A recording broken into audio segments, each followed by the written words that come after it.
अस्सलामुअलैकुम रहमतुल्लाहि बरकातुहू। कैसे हैं दोस्तों, उम्मीद करते हैं कि आप सब खैरियत से होंगे।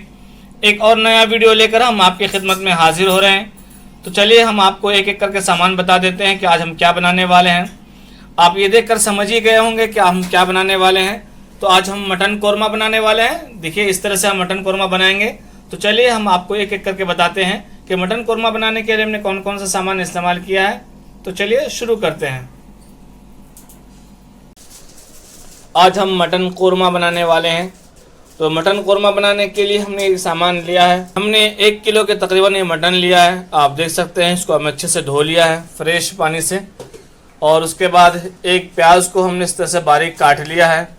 उसके बाद ये अदरक, ये धनिया पाउडर है, हल्दी पाउडर, लाल मिर्च पाउडर, नमक और काली मिर्च पाउडर, ये मसाले हैं। उसके बाद ये खड़ा मसाला है, अक्खा मसाला जिसको बोलते हैं। ये इलायची है, लौंग है और दालचीनी है। उसके बाद ये छोटी इलायची, जावित्री और जायफल, इसको हम पीस लेंगे, इसका पेस्ट पाउडर बना लेंगे।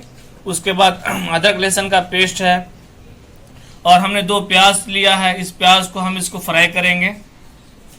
इस प्याज का हम बिरिस्ता बना लेंगे। और उसके बाद ये तेज़ पत्ता है, हमने 2 तेज़ पत्ता लिया है। ये तमाम चीज़ें आज हम मटन कौरमा बनाने में इस्तेमाल करने वाले हैं। तो चलिए हम आपको बताते हैं कि मटन कौरमा कैसे बनाते हैं, और फटाफट बिल्कुल इजी स्टाइल में, और इंशाल्लाह बहुत बेहतरीन और लजीज बनेगा। तो चलिए शुरू करते हैं। तो आज हम मटन कौरमा प्रेशर कुकर में बनाने वाले हैं। तो इसमें हम घी और तेल दोनों इस्तेमाल करने वाले हैं। तो घी और तेल दोनों इस्तेमाल करने वाले हैं। 1 चम्मच घी और 1 चम्मच तेल डालेंगे इसमें। आप दोनों में से एक इस्तेमाल कर सकते हैं, घी या तेल, जो भी आपके पास अवेलेबल हो। तो हम घी और तेल दोनों इस्तेमाल करने वाले हैं। तो हमने कुकर में तेल डाल दिया है, इसको गर्म होने देते हैं। तो तेल हमारा गर्म हो गया। तो सबसे पहले इसमें खड़ा मसाला डालेंगे। और इस खड़ा मसाला इसलिए पहले डालें कि इसका फ्लेवर तेल में अच्छी तरह से आ जाए। अब इसके बाद हमने एक प्याज को काटा है इस तरह से बारीक, इसको डाल देंगे इसमें। इसको हम ज़्यादा फ्राई नहीं करेंगे, ब्राउन नहीं करेंगे, हल्का फ्राई करेंगे, जैसे कांदा नरम हो जाए इतना ही फ्राई करेंगे हम इसको। कांदा हमारा नरम हो गया है। अब इसमें हम गोश्त को डाल देंगे।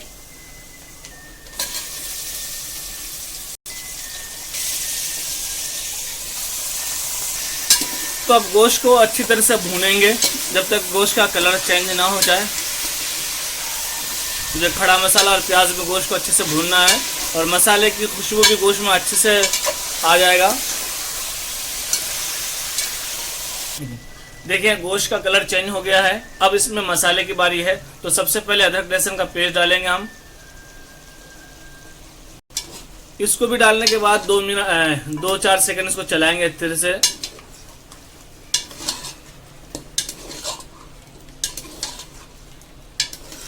अब इसके बाद ये मसाला पाउडर है, हम ये डालेंगे इसमें। पीसे हुए मसाले हैं।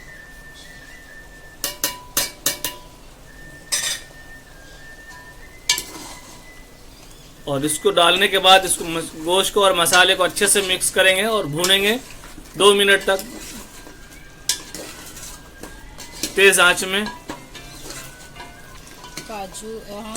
गोश्त अच्छे से भुना गया है।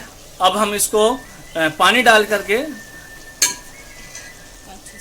5-6 सीटी में गला लेंगे। तो पानी आप अपने हिसाब से डालिएगा।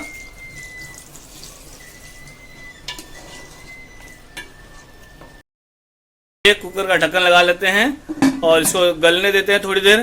पहला सीटी हम तेज आंच में इसको पकाएंगे। उसके बाद गैस को स्लो कर देंगे। जब तक ये पक रहा है, गल रहा है, आप हमारे वीडियो को लाइक कीजिए, शेयर कीजिए और हमारे चैनल को सब्सक्राइब कीजिए।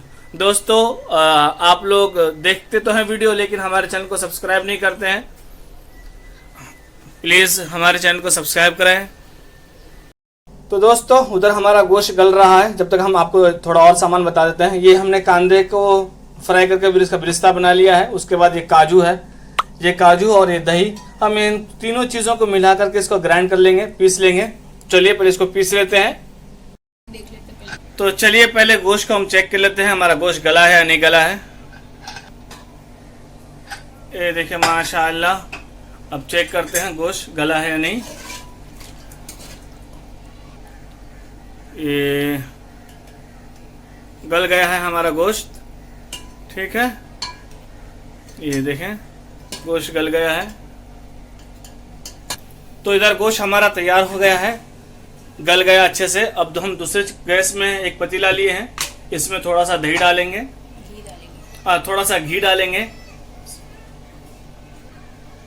आप तेल भी इस्तेमाल कर सकते हैं।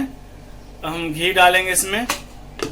घी गर्म हो गया अच्छे से। अब इसमें हम तेज पत्ता डालेंगे। तेज पत्ता उसमें डालना भूल गया था, तो इसमें डाल देते हैं हम तेज पत्ता को। और उसके बाद इसमें हम ये काजू का जो पेस्ट बनाया है, ये काजू का पेस्ट डालेंगे।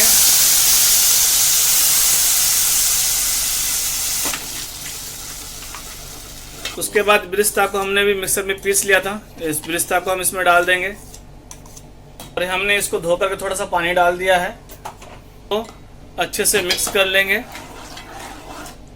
इसमें हम दही डालेंगे, तो दही को पहले इसी तरह से फेंट लेना है अच्छे से, ताकि इसमें कोई लम्स ना रहे। अब इसमें ये दही डाल दिया हमने, अच्छे से उसको मिक्स कर लिया था पहले। ये तमाम चीज़ डालने के बाद इसको धीमी आंच में अच्छे से भून लेना है, पका लेना, जिसका कच्चापन ख़त्म हो जाए।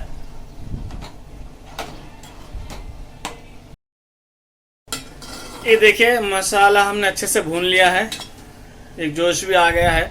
अब इस मसाले को हम इस वाले गोश्त में डाल देंगे।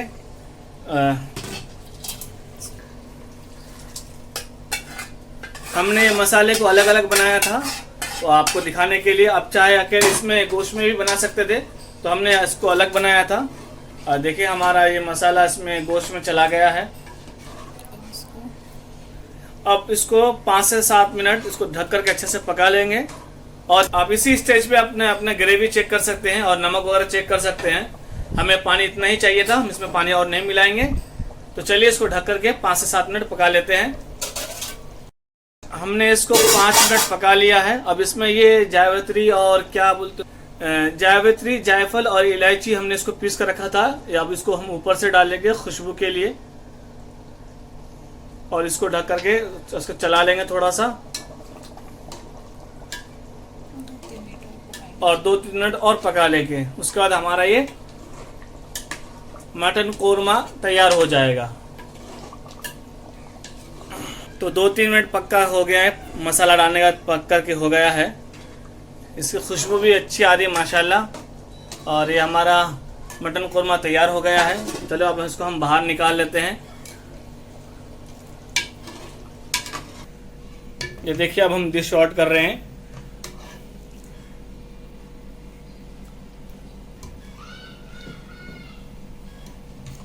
देखिए हमारा ये कोरमा तैयार हो गया। इसमें हमने हरा धनिया भी डाल दिया है।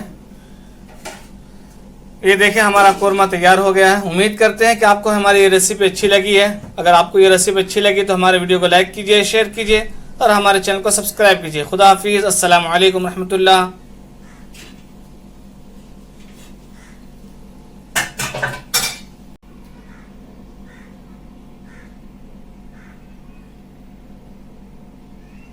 एक काम करते, धुआं वाला तो मतलब कोरमे में धुआं नहीं रख रहे कि हम धुआं देंगे।